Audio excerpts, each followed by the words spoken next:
How's it going, everyone? This is Wenbo. We are back to our conversation with Derek, and we are going to continue our interview and keep bringing some questions and let the conversation moving. So, all right, welcome back, Derek. So the question for this episode, we wanted to know a little bit more about any resources that you can recommend us to learning Blender or 3D animations. How can we get it started? Of course, your YouTube channel, but anything Yes. else? Yeah. I mean, honestly, nowadays, YouTube is just hard to argue with as the best place to learn Blender. There's so many channels out there, and new channels popping up all the time. Your channel, my channel, tons of channels, and everybody's covering different things. So you can, try to start off very, I guess, broad if you're just getting started. Everyone likes to recommend the Andrew Price donut tutorial, which is still kind of the king when it comes to beginner tutorials. But I'm sure somebody will come along and make a better one eventually. But yeah, starting off broad, learning the interface, and then starting to dive into more particular topics. Like in my case, I'm interested in product animation, similar to you. But then there's other people that are doing more anime type art, character animation, architectural visualization. So sort of whatever area you're interested in. And that's another piece of advice is if you know you enjoy 3D, but you're not sure exactly what to do, try a lot of different things, see what's working for you. And depending on where you want to go with it, if it's just for fun or if it's for client projects, then consider that as well so that you can kind of find an area that you're passionate about. And beyond that, I think it's not said enough, but critique your own work. I think a lot of people are often looking for mentors, or they're in these groups and looking for feedback on, how does this look? What should I do better? But find people who are doing the highest level work, or if you're trying to reproduce photorealistic, like architectural visualizations, for example, look at photos and look at your render and look at the photo and sort of do your own analysis, because at the end of the day, that's really the bulk of the work you're doing is just going to be you and the computer. So it's you need to be able to start to identify where the shortcomings are in your work versus what you want your work to be. So that's another big huge piece of advice is um, you're your own best critic. So take a lot of time thinking about kind of where your work is, where you want it to be, and yeah, and doing that rather than just following YouTube tutorials or seeking out advice from others. Yeah, I can definitely see what you're saying. There are more YouTubers coming out to sharing their knowledge in 3D and helping newcomers to learn Blender. But how do you see this 3D field evolving in the near future? So yeah, I think that um, I mean it's kind of hard to see what the evolution will be or where it will go when you're so deeply involved in it. Like I've been thinking about 3D for the past over 10 years now. So for me, it seems like it's everywhere already. But as far as the evolution, I think we're going to see more industries start to use 3D technology in one way or another. Obviously, engineering and manufacturing have been 3D modeling for a very long time. Um, Architecture industry seems to be very good at adapting new technology, both with VR and putting yourself into space and visualization. But I think that there's probably a lot more industries that are going to start digitizing more of what they're doing, and we're obviously going to see more purely digital companies that don't have a physical product or don't have a physical service becoming more prevalent. And then of course there's the metaverse. What is it now, what will it be, who knows? But in general, I think that our life is trending more digital. Like you and I, we're on completely different parts of the world right now, and there's no other way that we could make that happen. So I think that there's with everything becoming more digital, it makes sense that 3D is also just going to be an integral part to helping that transition take shape. But yeah, I mean, I guess that's my general thought on where 3D is going in the future. But um, yeah, I think it's getting bigger. So if you feel like you're late to the 3D train, I think for now you're still early, unless you're Ooh, watching this in like 20 years, then love maybe that. that's right. This is very encouraging. And are you learning any new 3D software this year? Because we know like you're definitely really proficient in the master in the Blender. And you one of the interview you have done, you're saying Blender is your primary tool. So do you have Mhm. anything you learned 3D software you're learning this year? Um, would you like to share with us? Not No, really. not So really. I yeah, Blender is basically it. I have it open in the background right now. Awesome. I pretty much only work in Blender, which sometimes it feels kind of like embarrassing to admit because have I really based my entire life and career on one piece of software and it kind of that kind of is how it has been. But the fact that it's open source is reassuring. So I know that even if Blender was wiped off the face of the map tomorrow, I would at least have version 3.4, which is what's running right now, to play with. So really, no, it's just Blender. I mean, I still use some of the Adobe Creative Suite just for very small things, nothing major. But even that, I would like to be able to replace some of what I'm doing there.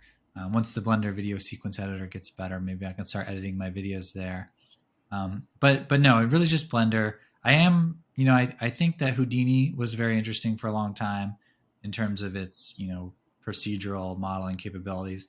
I still think I assume it's a little bit better than Blender for that type of thing. But seeing how far geometry nodes has come in such a short time, I think that I would more likely go into geometry nodes deep rather than trying to switch over to Houdini because I would assume that eventually, geometry nodes will be as powerful and probably more powerful than Houdini, just to the open source nature of Blender. Um, and besides that, I think that clothing modeling is something that I'm particularly interested in because it is a product, and there's a lot of soft goods products, and Blender could be better at that. So things like Clo 3D and Marvelous Designer are interesting to me, but I haven't had a particular case where I really needed to use them yet. Do you have any like some Blender skill that you just accidentally pick it up, but you didn't expect is going to be that useful? And do you have anything like that? Like a tool that I didn't previously use that I started using. Yeah, probably something like that. Surprisingly, whoa, this is very useful. I didn't know that. Yeah, I would say shape keys are something that I only discovered, I don't know, like 3 years ago, and I feel like I'm using them a lot. So that's kind of one that was pretty interesting. I feel like there was a certain point at which I felt like I had enough tools to like do what I wanted to do in my head, and I kind of just, I've just been stuck with those tools. So nothing, nothing major. You are the master of all these tools inside Blender. You can basically, literally, to achieve anything you can imagine, and you can do it in Blender. And that you reach the level that, oh, I know how to do it. It's just the way it becomes second nature to you, probably. Yeah, I mean, it's probably on a daily basis. There's something else I'm learning in Blender, but it's usually like very small things. But yeah, over the course of a very long period of time, that overall, will increase your ability to make cooler things or different things you haven't done before. Do you, and then there's be a little bit off topic, but do you use any AI tools with your current workflow when you're doing client works? Not yet. I've used Chat GPT and Dolly before. I haven't really made any meaningful use of them, but really just in the past month, I would try. I'm still not very good at the prompts, typing in prompts to get images. But I think that will be a valuable tool in the future. I haven't really fully integrated into my workflow yet, but Chat GPT is particularly interesting for just generating like storylines or or just kind of, it kind of brings up things that you might not have thought about, if you can phrase the question right. So for me, that seems more interesting, but Dali also is another, or, just like Mid Journey and stuff. I think there's usefulness there. I haven't quite figured out how to make the most out of them. But so in my current workflow, not really, but hard to imagine that those wouldn't be pretty important, looking forward.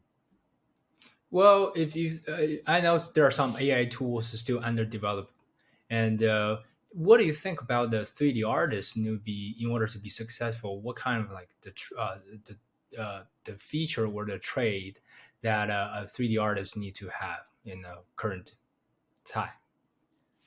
Yeah, I mean, I think in general, a good grasp on the whole process. So, knowing a little bit about modeling, knowing a little bit about lighting, about texturing and making materials.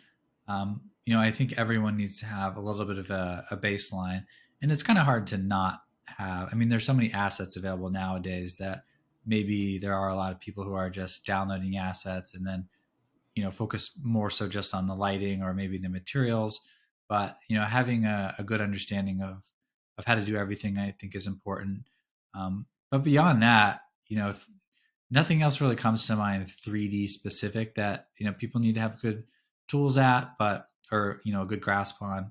But just more generally, I mean, especially if you want to be a freelancer, having some business sense, and kind of regardless of who you are, whether you're going to be a freelancer, or working on a team, just in general, your ability to communicate your ideas and talk to people and kind of get be able to share your problems, you receive answers to problems, help other people.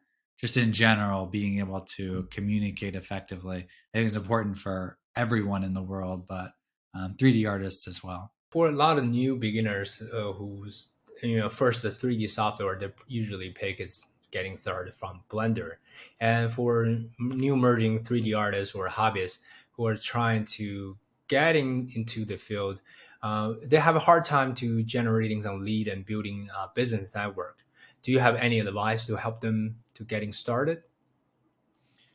Yeah, so I would say, I mean, I guess to speak more technically, being active on social media, I guess to sum it up, it's probably better to say people need to know you exist. So if the greatest 3D artist could be somewhere out there in the world and we've never heard of them because they're just, they work in some other job and they're just making Blender projects in a dark basement in the middle of the woods, and nobody knows they exist. So they're not going to be getting any clients. So step one is sort of to get your name out there, get people familiar with what you're doing, but not just what you're doing, but that you're available to do it for them. So, it's one thing just to post work, and eventually, when you post enough work, inevitably, some people are going to be asking, "Hey, can you do that for me?" But sometimes you need to make that explicitly known. So, telling people, "Hey, I do 3D work and I'm available." So that's one tip. And as far as getting kind of eyes onto you and making people aware of you, I think that social media still is a pretty good tool for that. For me, Instagram was very powerful at the time, but I am not positive that Instagram is the same, has the same power that it did when I started. Um, but Instagram, Behance, I think LinkedIn is still.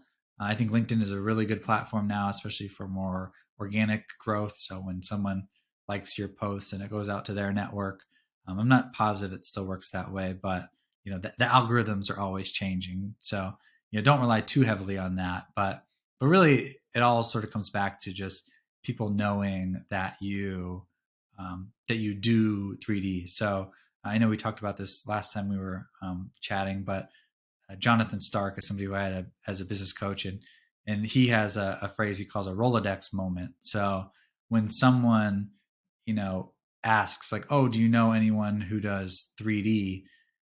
You want your name to be the first thing that pops into their mind. So whether or not someone has a project for you at a given time is one thing, but what's really more important is that when they do have a project for you, that you're the first person they think of. So, broadcasting that, I'm Wenbo, I do product photography and 3D visualization, like, so that when a friend of a friend who met you at a party and you haven't talked to them in years, when they're in a boardroom meeting with their executives and they say, hey, we should try doing 3D visualization for this. Does anyone know anyone? You want to be at the top of that list. You want to be the first person that comes to mind. So, a really big part of getting clients is just having as many people as possible know what you do, and that you do it well, and that you're available to do it. I think from my experience for running my YouTube channel was only roughly about a year.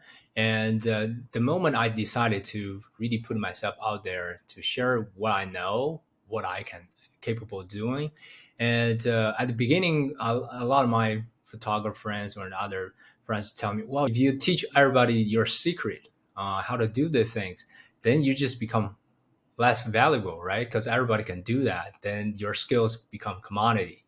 Like that is the I believe that is the mindset as a beginner. So you start doing YouTube or sharing your work on social media. But Mhm. eventually what I'm actually having is the more I start sharing, giving it out, the more credibility I gain, authority and also support. And also just like you mentioned earlier, when you're having some certain challenges on a project, actually people give you better solutions because they're someone way better than you are somewhere in the world. They're not doing marketing, but they see you and they have different approach. They can actually help you to grow and to improve. Do you feel like Yeah. that is really a good way? Another side of just keep yourself learning as well. Yeah. Yeah, I mean, I think it's a natural assumption that I would have had at first too. Is you spend so much time learning how to do something, why would you then teach someone else how to do it and make it easy? But our no one would be alive today. Our civilization would have collapsed if there wasn't that passing on knowledge. So, and that's one thing that the Blender community I think is particularly good at. Maybe it's just because Blender is free and open source, but yeah, it's it makes sense that yes, if I teach someone how to do what I do, then they'll be able to do it. And then when a client's looking for someone, now instead of one person, Derek, to do it, there's Derek and somebody else.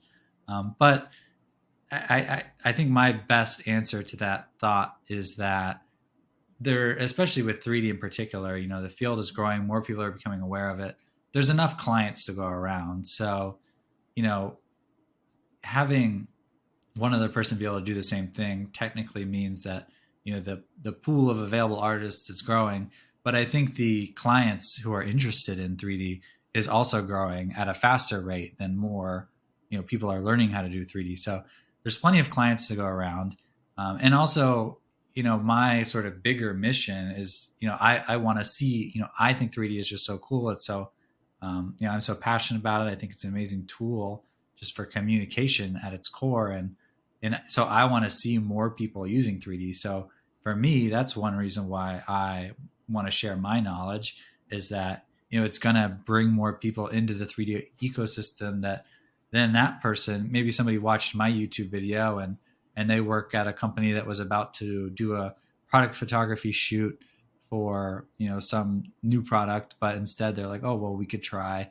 doing 3D. So I want to bring more people into the 3D ecosystem, because it sort of helps everybody. And then aside from that, yeah, like you had mentioned, the authority aspect of it, I think that there's a lot of people who want to do 3D animation themselves. So they're maybe a junior level marketing person at a company, and their boss says, hey, look into this 3D visualization stuff. And then they find, your channel or my channel, and they try to do it. And, inevitably Blender is a very difficult software, and they get stressed out and frustrated. And, they say, screw it. Like, let's just hire Wenbo to do it. And so it really serves as an advertisement. And when you're giving people free knowledge, they feel like, they'll feel like they owe you something. They're you gave them something, and they want to give you something back, and in some cases that could be a client project. Absolutely, totally agree with what you said. And because sometimes on my channel, I do have some videos talk about business side of running commercial art services for clients. And another thing I want to point it out is when we're building YouTube channel or start sharing what we know on knowledge, it's not only just building the authority on the professional field, and also if you're thinking or understanding the client side of how they think about this. It's like you said, well, either we wasting a lot of time to doing try and error to learn software to get what we want, or we save some time to find a professional to do it. Another aspect from it is we if you are a creator, you putting content out, you are getting a following, you are socially approved by what you're doing in a certain niche and authority. And then the clients actually not really just only looking for who's the most creative one, because everybody can be creative, but they're looking for most reliable person to creating or finish the project. So if you have a huge following on social media, what do you think about, oh, I have the skill, I believe you both have skills, but this person's more reliable, so the Mhm. clients are going to choose the reliable one because they don't want to go hustle to try someone new. And you say you can do it, but what if it didn't turn out? So I think that it's going to help you as an individual artist to gaining the job opportunity or the future business lead through that aspect. Yeah. Yeah, yeah. I mean, there and that's very big with client relationships in general. Is that yeah? It's not just about can you do the work, and a lot of times, I'll even tell clients on calls like, hey, there's like a lot of people that could do what you're looking for a lot cheaper than I can. Just being totally upfront with them that I'm charging a high price, but and sometimes it's the client that's reminding me that it's not just about can this person do the work, but is the process going to be steady? Are they going to be able to communicate effectively with this person? And then also reliability. So a lot of, yeah, like, I mean, that was a really good point that you brought up about that because, a lot of times I'm working towards a product launch. Maybe the product is launching in 15 days and, I've started on this project. They don't have time. If it doesn't work out, they're out of luck, and that's really damaging to their business. So they would rather spend more money to have that assurance and that reliability that at the due date it's going to be done and it's going to look good, rather than trying to save some money. Because if everybody else is in the company is ready to launch the project, but then whoever's job was to get the video together, there's no video, then money starts really going out the door in a way that you didn't want it to go out the door. So yeah, reliability is another huge part to kind of having a successful relationship there, and marketing yourself. I really love you start talking and touching on the business side of it. And for all the audience we know, we will have some new content talking about business side of it. So making sure you subscribe, Derek, and on my channel, and then we will definitely discuss on that. We got doing really this serious topic going on, but I want to cut it off right there. We will Yeah, save yeah, yeah. the Just best for the save next the good one. stuff. Yes.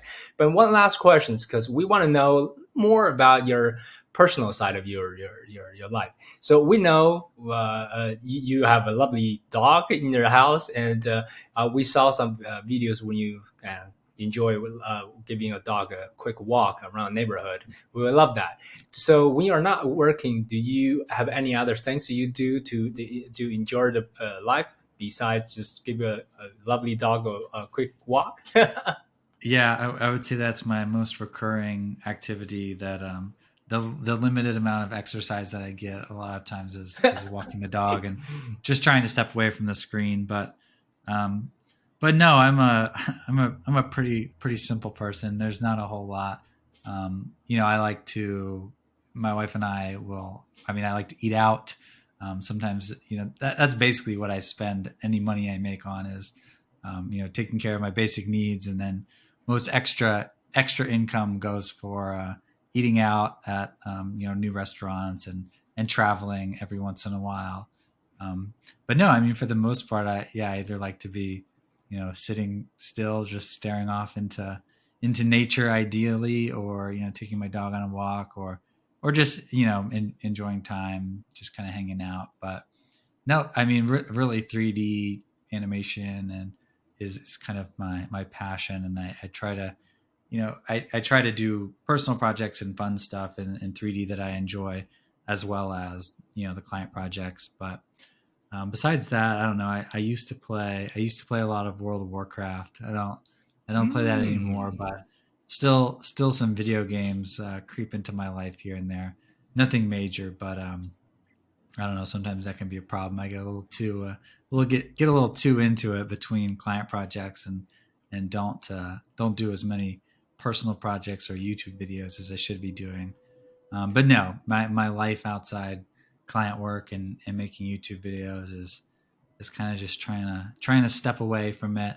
I'm definitely very anti hustle culture. I think it's important to slow down, take a break, make sure your needs are met. There's a time to hustle. When you're getting started, there are points in my life where I would say I was hustling, but kind of as quickly as I didn't have to hustle, I stopped hustling, because I like to, like you said earlier, I'm a pretty chill guy, and I think I want to try my hardest to maintain that, and I think the best way to maintain that is to just slow down, take it easy, don't try to do Awesome, too man. much. Yeah, you just basically become an icon to creating this kind of lifestyle. Yeah, 3D artists can be chill to get a Yeah, high quality work, but you need to take care of yourself. This personal development is also very important. You're a perfect example, and then the people can see that. Well, Derek just put a smile on it and doing his thing. It works. Everything's beautiful. Why not? We can live like that. We don't have to be like yes, following the hustle culture, just kind of burn out every single artist that not supposed to be like that. yeah. Yeah. It's okay to take a break. Yes, absolutely. All right, guys. I think we can stop our conversation of the day, and we really love to hear your feedback from our subscribers. And if you can let us know what you think about this type of content. If you enjoyed this, please feel free to leave the topic or questions on the comment section. And any question you want Derek or me to talk about it in the future videos, we would love to explore some topic related to Blender community or 3D in general. Also share some business insight on YouTube. All right. Thank you so much for your time, Derek, and we will keep doing this. And yeah, do you anything you want to say? No, I think Yeah. that this was great. I really appreciate all the insightful questions, and hopefully, we were able to unearth some valuable insights and thoughts about the process. But no, I think this was really good. I'm looking forward to sharing it with everyone, and hopefully, we have some more good information to share in the future, both entertaining and informative. Awesome, Derek. You're just being pure awesome. All right. Thank you so much, and see you guys all. So yeah.